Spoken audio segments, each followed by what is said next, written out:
Que les bénédictions soient, que la lumière engendre toujours la lumière, éternellement la lumière. Aujourd'hui, je vais vous parler de sujets d'importance. C'est vrai, on reviendra sur les sujets de Inri posés sur la croix du dit Jésus. On reviendra également sur un sujet concernant les États-Unis. Mais ce qui m'intéresse aujourd'hui, c'est de vous poser une question simple. Est-ce que vous aimeriez prendre le chemin de la maîtrise et naturellement de la maîtrise de soi, de la maîtrise de son soi? Est-ce que vous savez, et c'est une autre question, que le premier pas, la première chose, le premier devoir de l'humain sur cette terre, c'est de se connaître lui-même. Et donc, justement, la connaissance de soi, la maîtrise de soi, c'est la clé du mieux vivre existentiel. Donc, ce n'est même pas la peine de se poser la question de savoir pourquoi les choses ne vont pas bien dans votre vie ou dans notre vie. Je suis concerné également. La question plutôt devrait être à quel niveau de maîtrise suis-je en ce moment dans l'entièreté de ma vie, sur ma vie? Est-ce que j'ai la maîtrise des choses? OK. Faisons la différence entre la maîtrise et le contrôle. Le contrôle est une activité purement mentale, basée sur le calcul, la capacité à gérer un flux d'informations. Et ceci, naturellement, avec comme outil principal le mental, avec les risques énormes de surmenage, de stress et de déséquilibre psychique.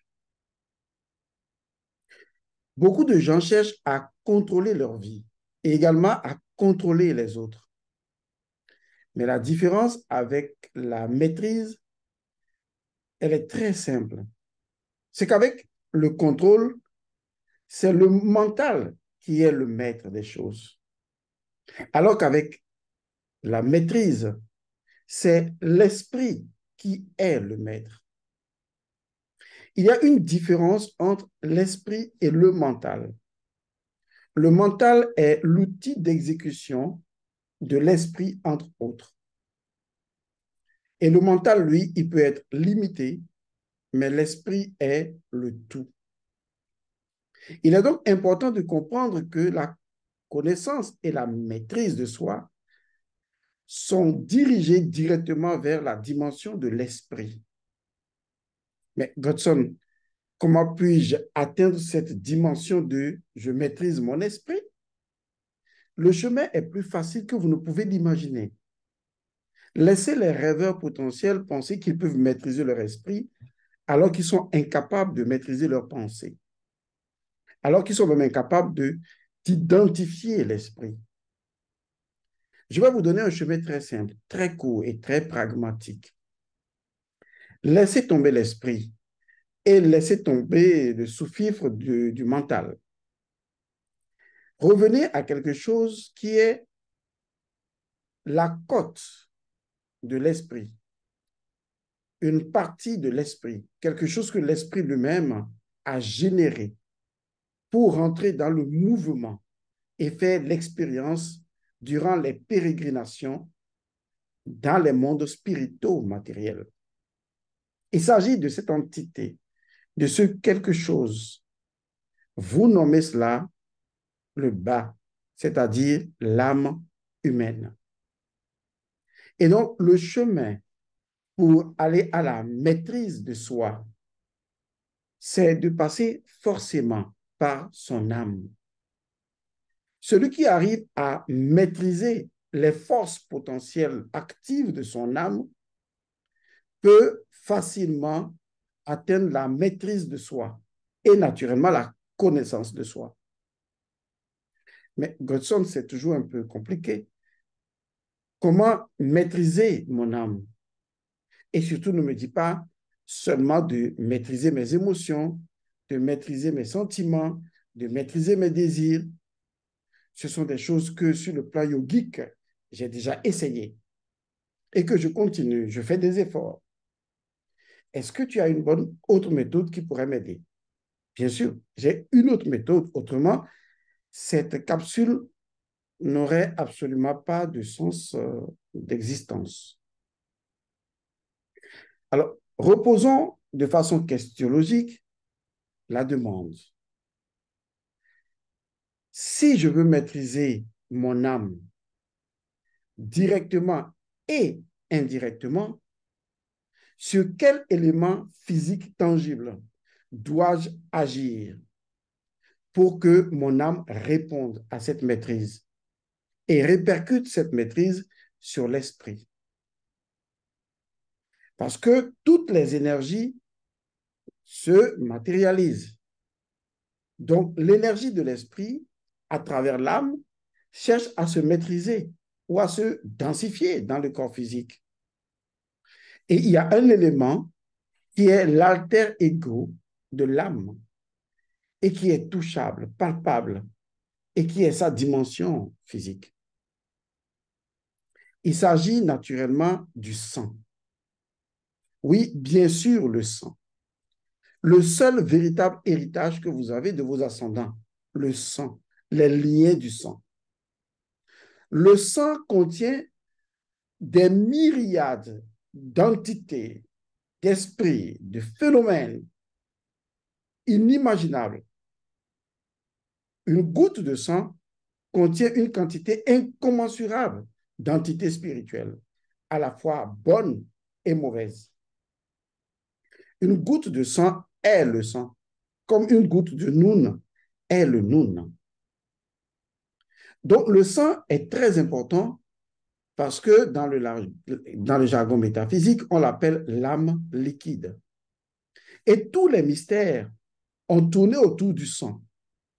Le fait que les anciens sacrifiaient des animaux pour leur sang, on sacrifiait des humains pour leur sang, qu'un certain Jésus serait mort sur la croix pour le sang, et en donnant son sang, que le mystère de Cana transforme l'eau en vin et que, vers la fin de sa vie, le vin devienne du sang. Aujourd'hui, beaucoup de personnes qui font des formations en développement personnel, qui ont des coachs ou les coachs eux-mêmes, la plupart du temps, quand vous remarquez, vous regardez la vie de beaucoup de personnes, en fait, ça ne va pas. Les gens ont de bonnes théories, ont de bonnes configurations logiques, ont des expressions comme ayez confiance en vous, croyez en vous, ayez la détermination, la persévérance, il ne faut pas lâcher, il faut battre le fer quand il est chaud. Les gens ont beau dire ça. Mais, et les gens qui vous le disent, et vous-même, vous avez fait des efforts. Et pourtant, vous avez remarqué que, en dehors des efforts incommensurables que vous avez eu à faire, à déployer, les choses ne se sont pas arrangées pour autant. Et que ça ne va vraiment pas. On vous a conseillé un certain nombre de formules à répéter en termes d'autosuggestion, avoir la pensée positive. Vous avez fait tout ça. Et vous savez pourquoi rien de toutes ces choses n'ont pas marché. Ça marche pour certaines personnes. Et naturellement, ça peut facilement marcher pour un occidental encore. Mais pour un Africain, ça marche vraiment, les secrets, les lois de la réussite marchent en elles-mêmes en tant que loi. Mais lorsqu'on les applique à des personnes dont les entités de leur propre sang se sont rebellées contre eux, cela revient donc à dire que les forces potentielles de l'âme humaine de la même personne se sont retournées contre la même personne. En termes beaucoup plus simplistes pour vous, ça veut dire que chaque individu a hérité du sang de ses ascendants. et que le sang contient une mémoire ancestrale, des informations, des entités, des esprits et naturellement des contrats spirituels, lesquels contrats sont des lois, lesquelles lois viennent de nos traditions culturelles et culturelles, des interactions que nous avons et surtout des mélanges que nous nous sommes concédés en nous mariant avec telle femme ou avec tel homme, en ayant des enfants, ou le fait qu'aujourd'hui, eh bien, nous avons également abandonné nos traditions et donc il se trouve en nous une suite pratiquement infinie de déséquilibres qui font que malgré les cours de coaching, malgré les formations que vous avez reçues, vous avez beau mis les choses en pratique, mais c'est comme s'il y a d'autres forces à l'œuvre, puisque c'est ce que les gens m'ont dit, et qui empêchent que vous avancez. Les gens me diront, Monsieur Godson, j'ai fait tout, j'ai essayé le coaching, on m'a dit ceci, j'ai fait, mais je sens que ce qui m'arrive, c'est d'autres forces à l'œuvre. C'est là qu'intervient la métaphysique ou le spirituel. Et c'est là que vous entendrez la phrase la plus extraordinaire qui ait jamais été trouvée dans les annales de la métaphysique. La maîtrise de soi passe inévitablement par la maîtrise de son sang. Il est important que vous compreniez cette phrase. Vous voulez vous maîtriser vous-même, maîtriser les forces ondulatoires, déambulatoires, furax, calmes, ou quelles qu'elles soient de votre âme, dont l'alter ego est naturellement le sang qui est appelé l'âme liquide. Si vous voulez maîtriser les forces de votre sang, de votre âme, vous devez maîtriser votre sang. Si vous voulez maîtriser votre esprit, vous devez maîtriser votre âme. Et si vous voulez maîtriser votre âme, vous devez maîtriser votre sang. Si vous ne le faites pas, au moment où vous décidez d'évoluer, il y a forcément un ancêtre dans votre lignée de sang qui va dire, c'est mon tour d'emmerder les gens. Enfin, je le dis comme ça, mais c'est à peu près vrai. Je vous donne un exemple. Vous vous mariez à un homme parce que vous êtes une femme, tout comme vous pouvez être un homme, et vous décidez de vous marier. Vous vous mariez donc, vous avez pris la décision de vous marier et vous vous mariez. Excusez-moi. Et donc, vous décidez d'être ensemble. Vous n'avez pas fait d'union ancestrale et vous commencez à vivre ensemble. Et paf, vous décidez d'avoir un enfant. Et un enfant se pointe à l'horizon. Jusque-là, c'est normal, c'est votre droit naturel. Mais seulement que vous n'êtes pas seul. Vous êtes la somme de tous vos ascendants. Vous agissez en leur nom.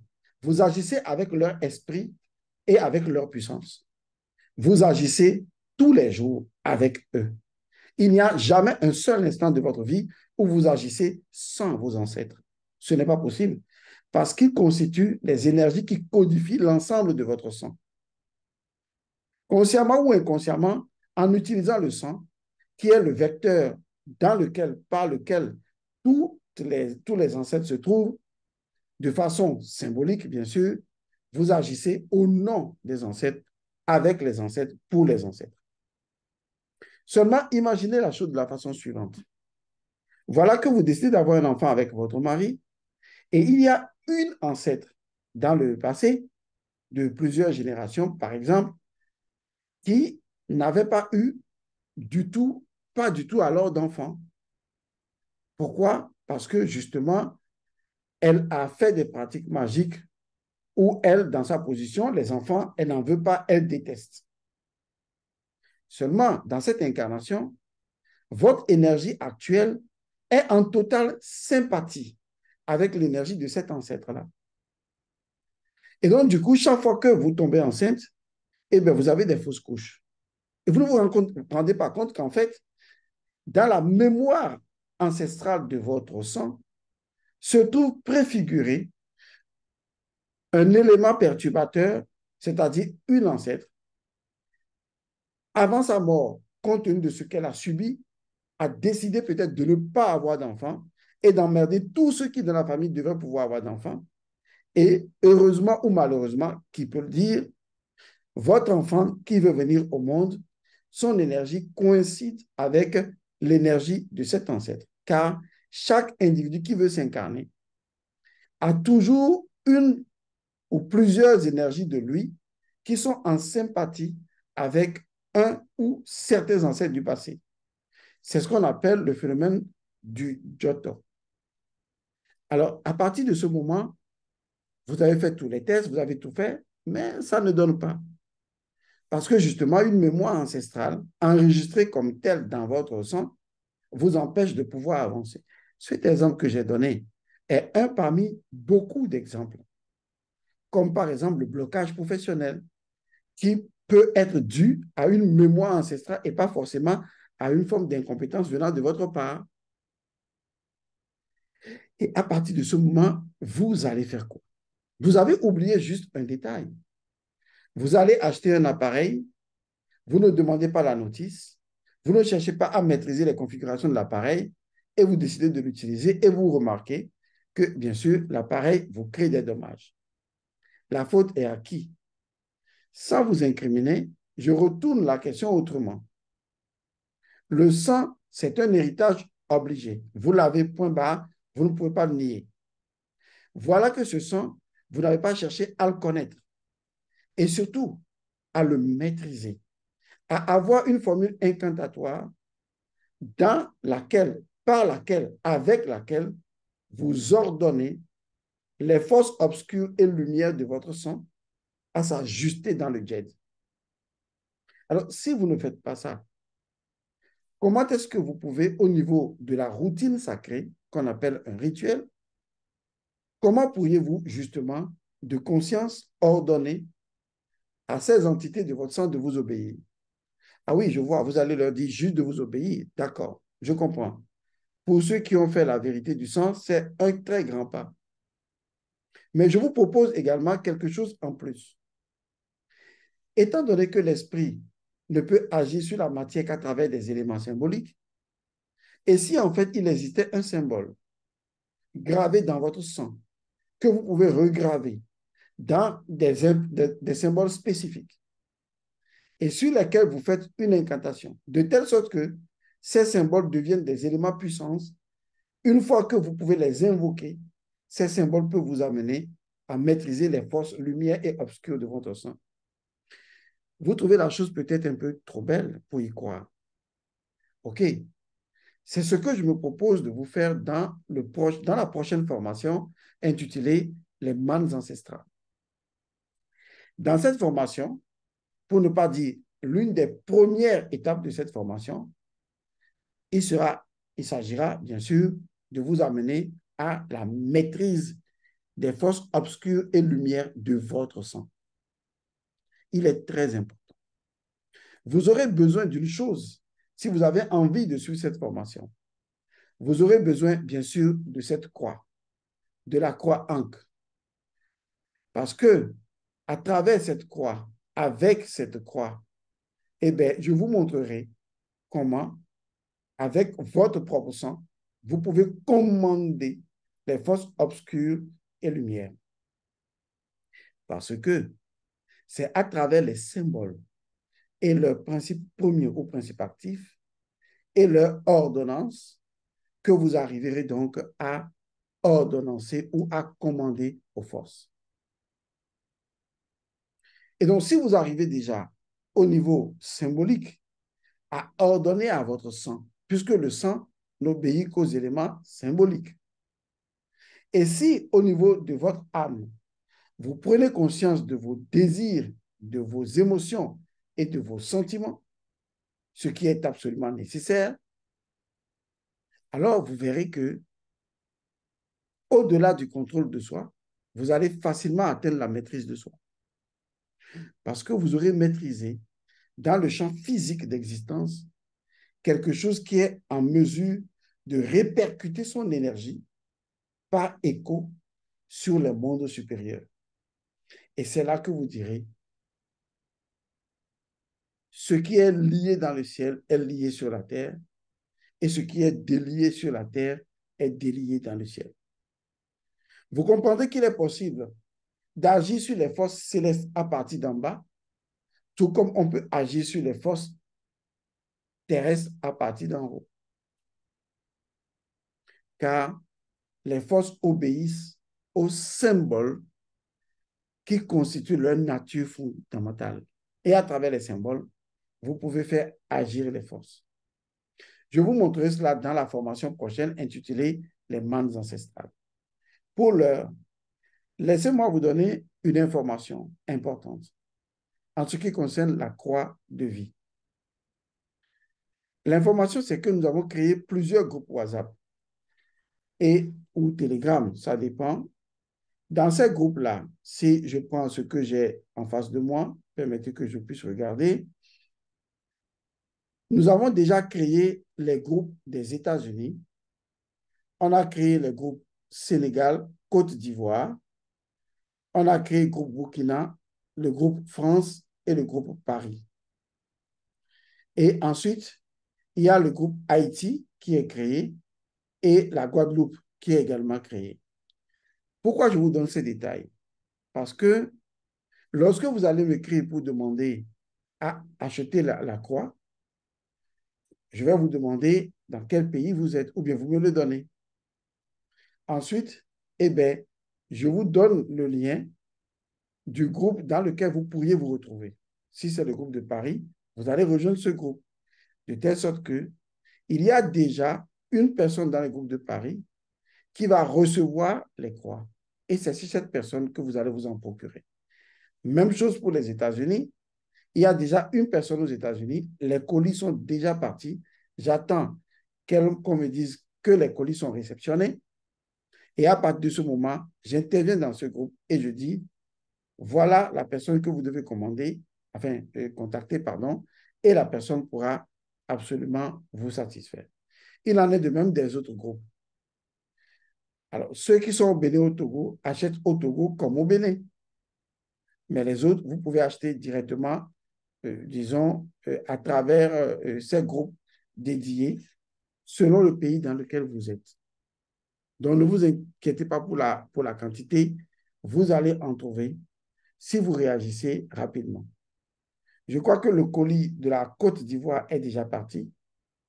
Le colis du Burkina était déjà parti depuis hier parce qu'il y a un groupe Burkina et les gens vont commander à travers ce groupe. C'est ainsi qu'on va commencer à fonctionner pour aider à l'acquisition, n'est-ce pas, de la croix de vie. Mais pour revenir et finir notre sujet, j'espère que vous avez compris qu'en réalité, le chemin de la maîtrise de soi passe forcément par la maîtrise de son sang. Si vous arrivez à maîtriser votre sang grâce à la vérité du sang, qui est une formation exceptionnelle, et grâce également à l'autre formation encore plus exceptionnelle intitulée Les mannes ancestrales, vous verrez qu'en fait, eh bien, vous êtes en mesure de prendre votre vie en main, à la fois spirituellement et physiquement.